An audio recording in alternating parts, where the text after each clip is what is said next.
ये लिया एंड इसको टर्न,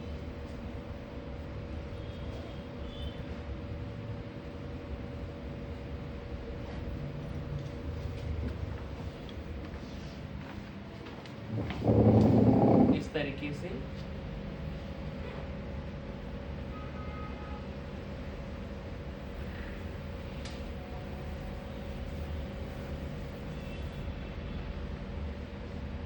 ये कर्ल्स कर दीजिए। ओके, सेम उसके बाद यहाँ से इस सेक्शन को लेना है और इसको भी इसी तरीके से या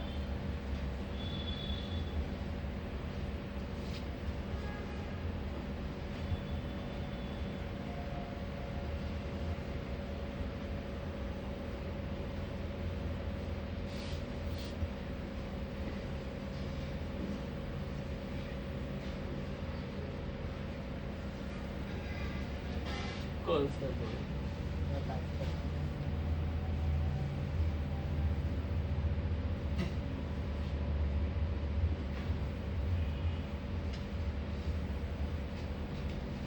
तो जब इस तरह से डेयर सेक्शन आपके हो जाए, अब आपने करना क्या है कि इन वाले पार्ट को लेना है और पीछे वाले सेक्शंस को लेकर इस तरीके से आपको करनी है बैक कॉम। ओके, जैसे मैंने ये सेक्शन लिया, बैक कॉम, देन स्प्रिंग, बहुत हल्का हल्का करना है। सेम यहाँ से और थोड़े से पार्ट लिए, back com, then spring, then again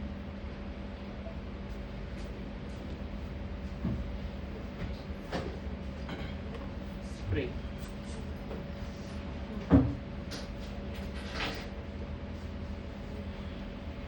back com, spring,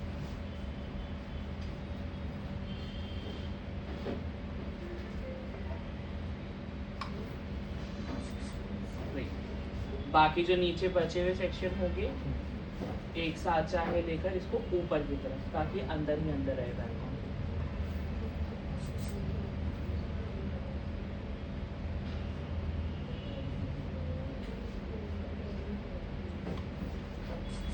इस तरीके से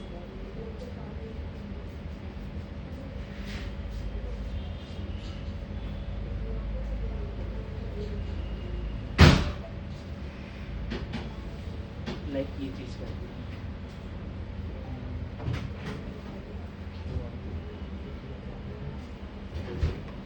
इस तरीके से। ओके, तो मेनली मैंने क्या किया है कि सबसे पहले मैंने ईयर टू ईयर 1.5 इंच पीछे वाला सेक्शन लिया।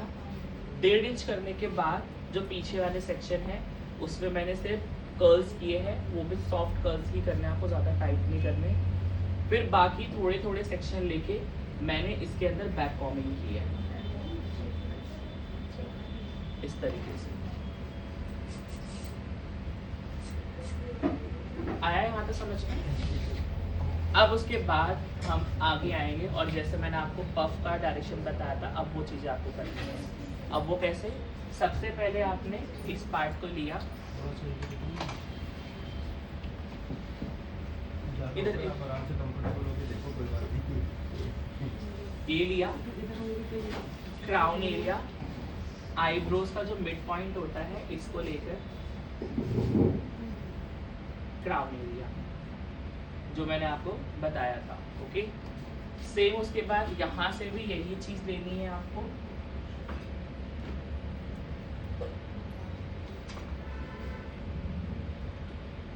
Crown area. अब जब इस तरह से आ जाए डव, अब आपने क्या करना है, वही जो मैंने आपको बताया था, 1 इंच का पार्ट लेना है आपको और 1 इंच का पार्ट लेकर इसके अंदर करनी है आपको बैक कॉर्नर। अब फिर कभी भी अगर आपको लगे कि आपका जो क्लाइंट है उसके हेयर हल्के हैं और आपको अच्छा बाउंस चाहिए, तो आप हमेशा डस्ट पाउडर लोगे एंड डस्ट पाउडर इसके अंदर ज़रूर डालोगे बाउंस के लिए। आप लोग डमी में ऑलरेडी आपके बाल काफ़ी अच्छे तो आप नहीं डालोगे, बट जब आप रियल पे करोगे और अगर आपको फील होता है कि मेरा बाउंस कम आता है, बाल हल्के हैं या मेरी बैक वॉर्मिंग अभी इतनी खास नहीं हुई है, तो आप इसके अंदर इस तरह से कर सकते हो। ओके, एंड इसको 1.5 इंच करना है एंड देन इसको स्प्रेड। ठीक है, तो पहला जो आया 1.5 इंच का, ये हमारा एक बाउंस के लिए आया है। सेकेंड अब जो हम लेंगे part,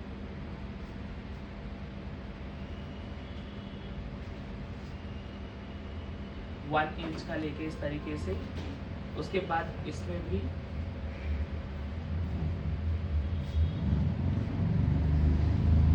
then back combing 1 inch तक। अब कल ना कई मैंने नोटिस किया था कि आप लोग जब आप बना रहे थे ना तो यहाँ का गैपिंग ना बार बैठ रहा था।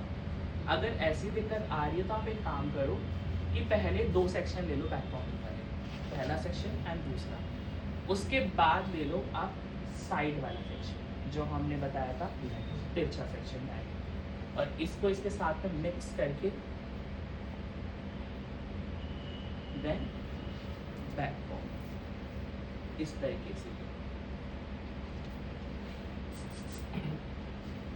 ओके, देन सेम उसके बाद फिर यहाँ से भी दूसरी डायरेक्शन में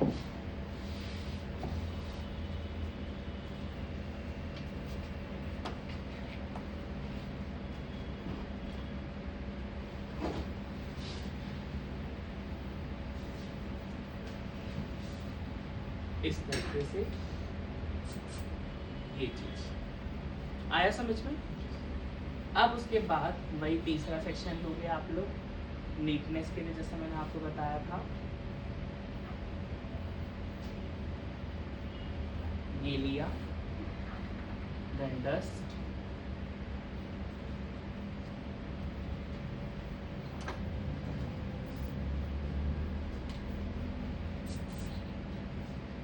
इस तरीके से, और फिर उसके बाद दोबारा से side section diagonal,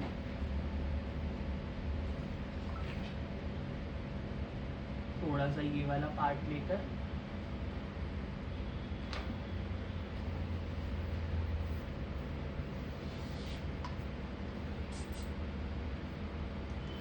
and then यहाँ वाला पार्ट लेकर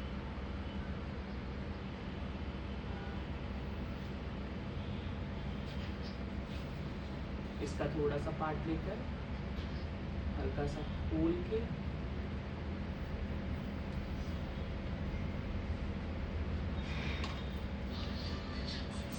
इस तरीके से।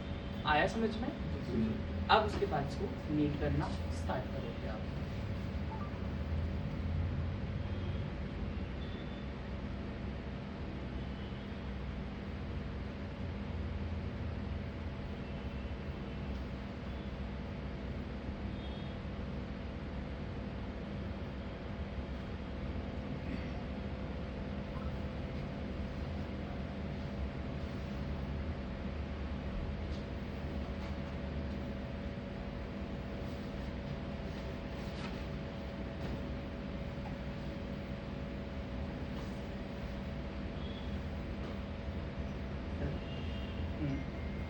बैकॉर्डिंग वो किसी चैप्टर की नहीं है, मतलब जैसे बिल्डिंग क्रिएटिंग। हाँ, वो 3 तक।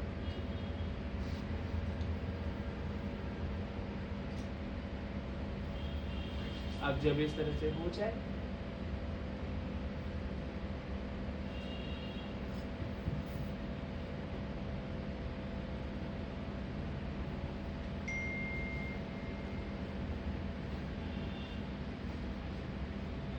देन हेयर स्टाइल लेना है।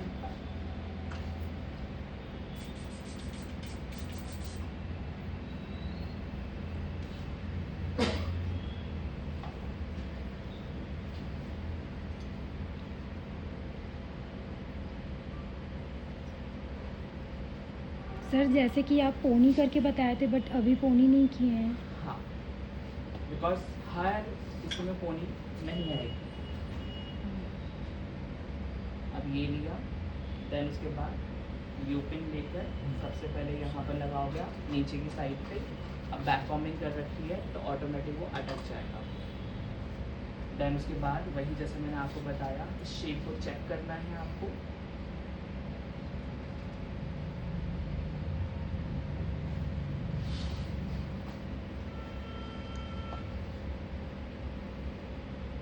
स्प्रिक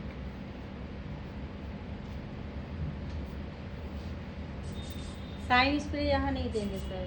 नहीं देना।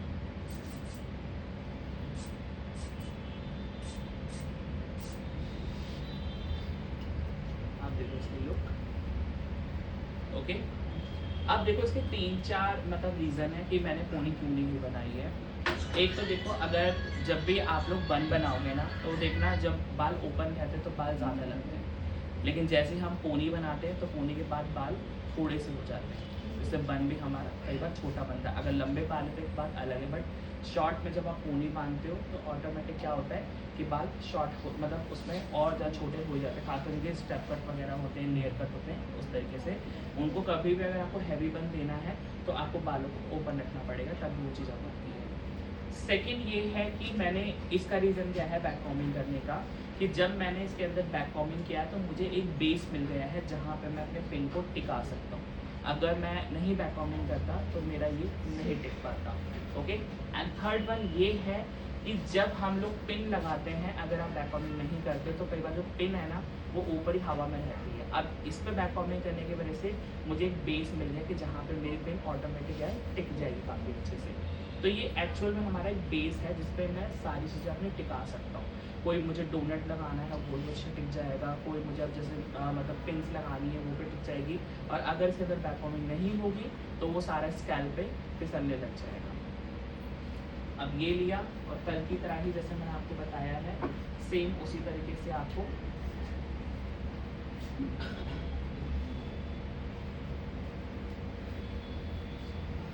पहले एक साइड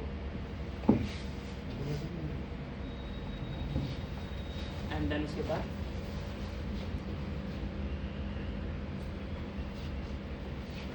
दूसरी साइड,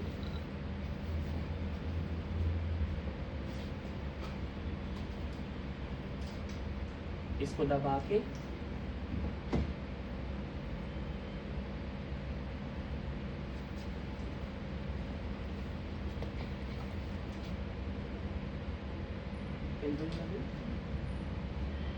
इस तरीके से।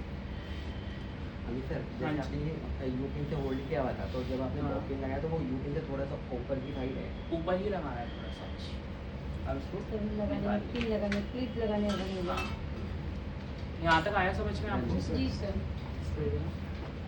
फ्लिप कहाँ पर ज़्यादा अच्छी आती है, मतलब कहाँ पे बाउंस ज़्यादा बेटर आता है, आप मुझे बताना। ठीक है, जैसे मेरा मैंने ये पकड़ा, अब इनका यहाँ पे ज़्यादा अच्छा बाउंस आ रहा है या यहाँ पे अच्छा बाउंस आ रहा है? सर इधर। ओके,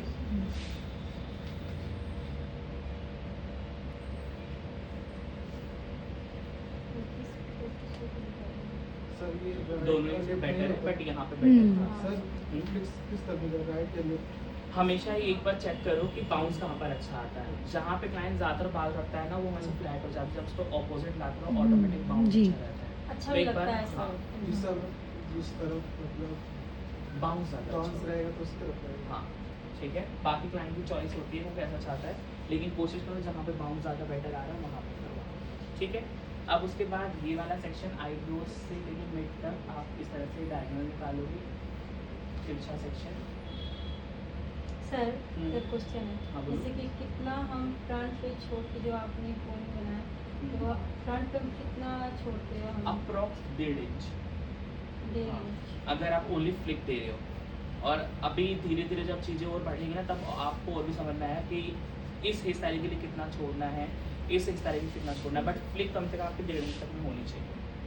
अब ये वाला पार्ट जो लेना है इसको लेकर आपको जैसे ये बैक कॉम्बिंग किया है सेम इसको बैक कॉम्बिंग करना है, वो भी हाफ इंच में।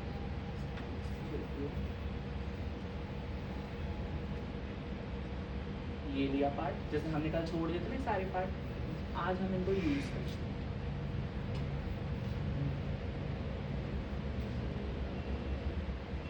जैसे कोई क्लाइंट का सर बाल बहुत पतला होता है, वहाँ हाँ। पे बहुत एक्सेस पतला होता है, हाँ, तो ब्रेकेज भी बहुत बैक कॉमिंग तो वहाँ देना संभव नहीं है बैक कॉमिंग वहाँ पे वो ज़्यादा देना पड़ेगा फिर क्योंकि आपको। सर तो बैक कॉमिंग करेंगे तो फ्रंट से दिखेगा ना क्योंकि बाल बहुत तो कभी कभी ना होता है कि एक ही साइड से बाल बहुत कम मिलते हैं इससे भी कम मिलता है। हाँ सर जैसे कि ये मेरे तो बाल आप है यहाँ ऐसे- पे, हाँ। अगर यहाँ पे सेक्शन लेते तो यहाँ पे बाल बिल्कुल भी कम हो जाते हैं। हाँ वही चीज़ है, मैं सबसे पहले ये ध्यान दूंगा कहाँ पे। अब जैसे इनका यहाँ पे ज़्यादा हल्का दिख रहा था हाँ। तो मैं थोड़ा सा यहाँ से बाल लिया ताकि उसको कवर करते हुए स्प्रे देना। अब ये लेना है क्लोजर, इसको इस तरह से सेट करना है जैसे आपके पफ की शेप आ रखी है। कोई भी इसको ऐसे नहीं लेगा, ये अलग से लाइन नहीं दिखनी चाहिए। समझ गए। हाँ, अब ये लिया,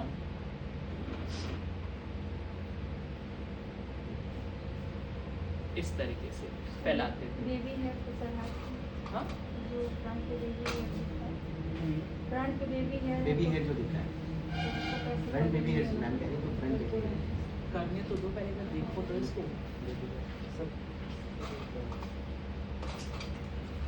ये लिया,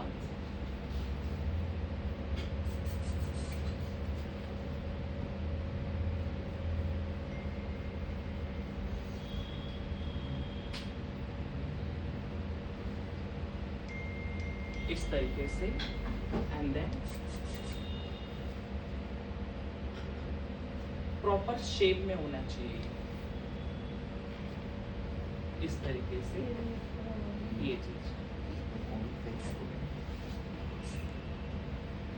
आया समझ में? जी सर अब सेम उसके बाद फिर यहाँ से ये क्राउन एरिया निकालेंगे हम और इस वाले पार्ट को एक बार इधर की तरफ डाल के और इसको भी ऐसे ही करना है। बैक कॉमिंग, तो बैक ऑन के लिए हेयर वहाँ से उठाने जहाँ पे थोड़ा काम है तभी तो बैक कॉम के कवर होता है। हाँ जी, ये लिया,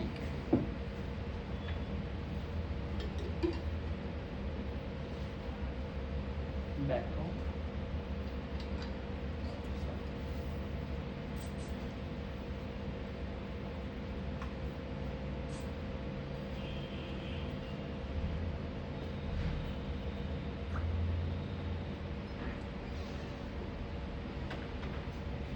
देन उसके बाद इसको क्लोज।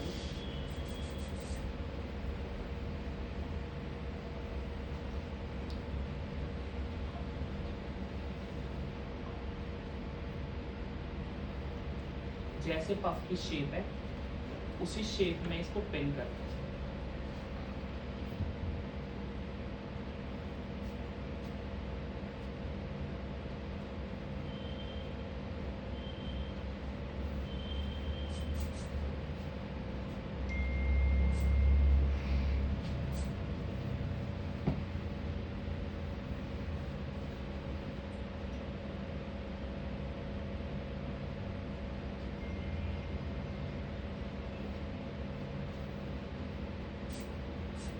इस तरीके से आया समझ में? जी सर। अब उसके बाद हमें अपना फ्रंट लेना है और यहाँ पे फ्लिक साइड करनी है। अब वो कैसे दें? इस पार्ट को लेना है। अब जैसे मुझे इस साइड लेना है, जब भी आपको एक फॉल फ्लिक देनी होती है, इसको फॉलिंग फ्लिक कहते हैं हम, या एश शेप फ्लिक भी कहते हैं। तो जिस साइड आपको देना होता है ना, हमेशा इसके ऑपोजिट साइड ना आपको बैक कॉमिंग करनी होती है बाउंस के लिए। जैसे अगर मुझे ये इस साइड देना है तो मैं यहाँ पे बैक कॉमिंग करूँगा हाफ सेक्शन। अगर मैं इसको यहाँ पे दूंगा तो यहाँ पे बैक कॉमिंग करूँगा। अब जैसे हमें ये इस साइड देना है तो मैं इस साइड बैक कॉमिंग करूँगा। नंदिनी पानी देना मुझे। ये लिया फ्रंट से,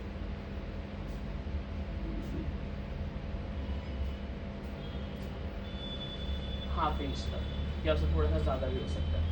ओके, ये किया, फिर लेना है एक बार स्प्रे,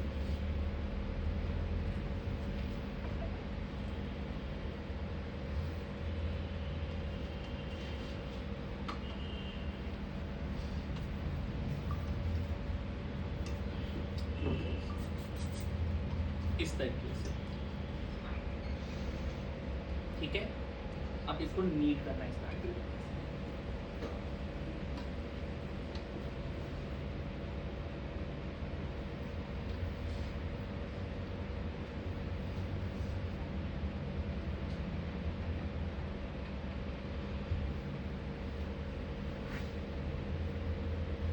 इस तरीके से क्लोजर।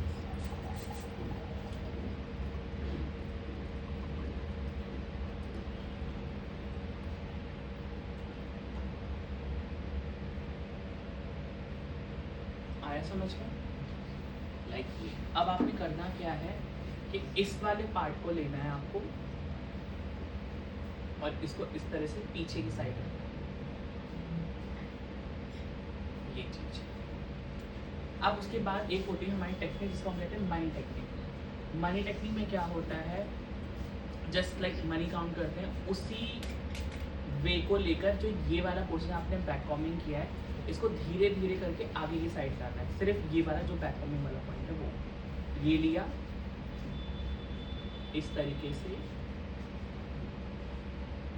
ये चीज आया समझ में? इस तरीके से। अब इससे क्या होगा, बैक कॉमिंग में डाउन नहीं हो पाएगी और जब नीट करते हो तो ऑटोमेटिक बैक कॉमिंग की हाइट हो जाती है। जब भी आपकी इस तरह से बेबी हेयर भी होते हैं उसको भी इसी तरीके से ही करना होता है। आप उसको जितना अच्छे से स्प्रे से नीट करोगे ऑटोमेटिक चिपकेगा चिपकेगा, बट स्प्रे आपका बहुत कम होना चाहिए, भरना नहीं है बस।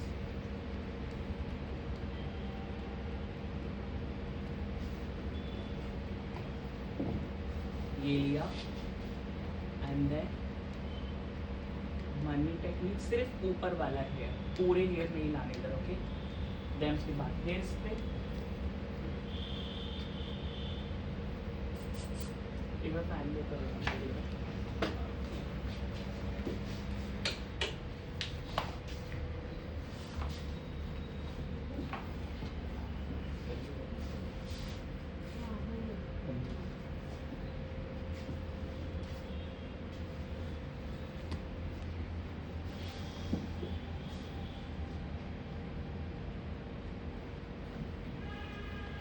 देन इस तरीके से लाकर इसको करना है नी क्लोजर।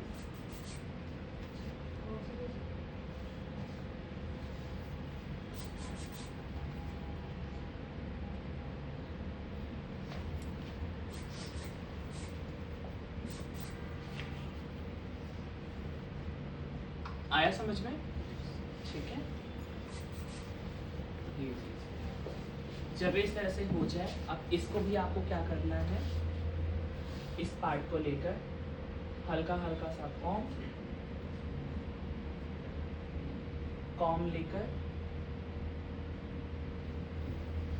फिर इसको इस तरीके से थोड़ा थोड़ा सा फैला के जैसे पफ की शेप है उसी शेप में दे देना। यू कैन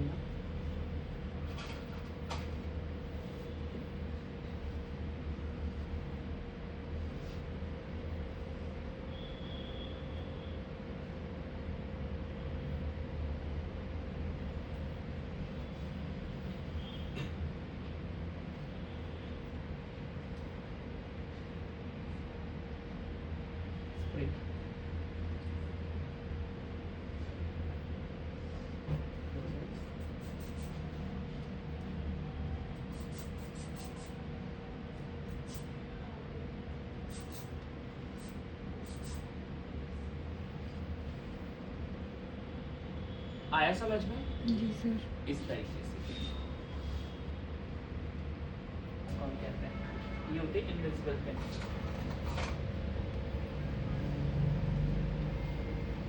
लाइक ओके, इसका ना जो टेल होती है इसको आप ऐसे करके फोल्ड कर दो दोनों साइडों से,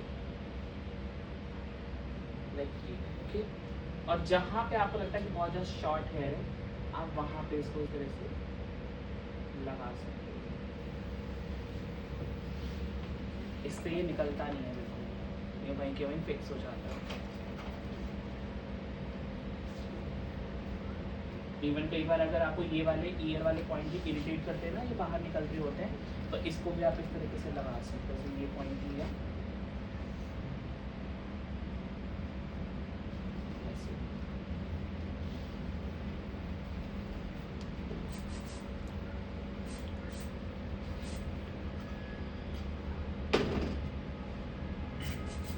आया समझ में? अब उसके बाद आपने क्या करना है, जितने भी ये वाले पार्ट्स हैं जो पफ वाले।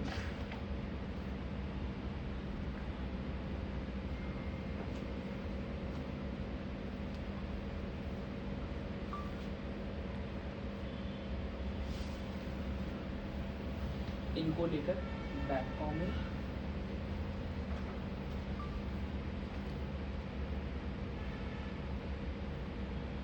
आज मैं आपको थोड़ा सिंपली बता रहा हूँ, ठीक है? तो आप अगर ये कर्ल्स ना भी करोगे तो भी चलेगा।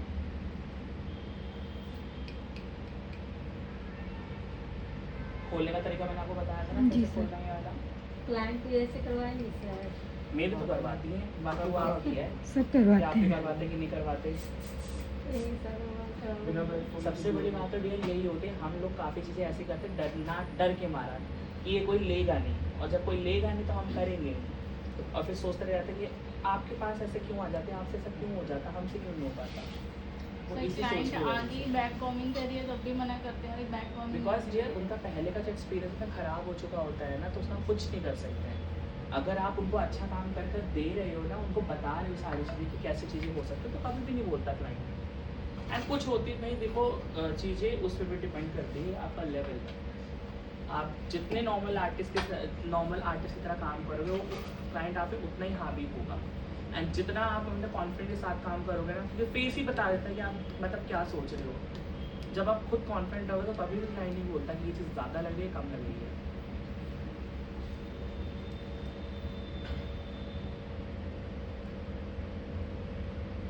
अब जो मैंने आपको इतना मेसी बनाया था, ये दिखाया था, ये मैंने किया तो क्लाइंट पे, जो ये वाला सेक्शन है नीचे वाला, ओके। एंड देन उसके बाद इसको लेकर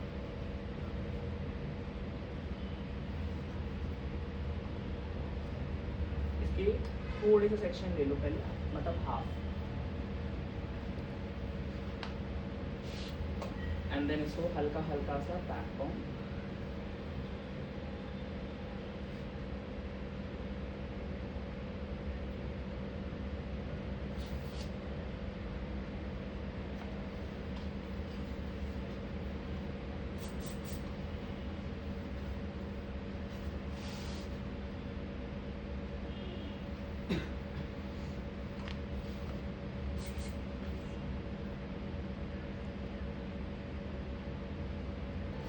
and then bob it. I'm sorry, you can.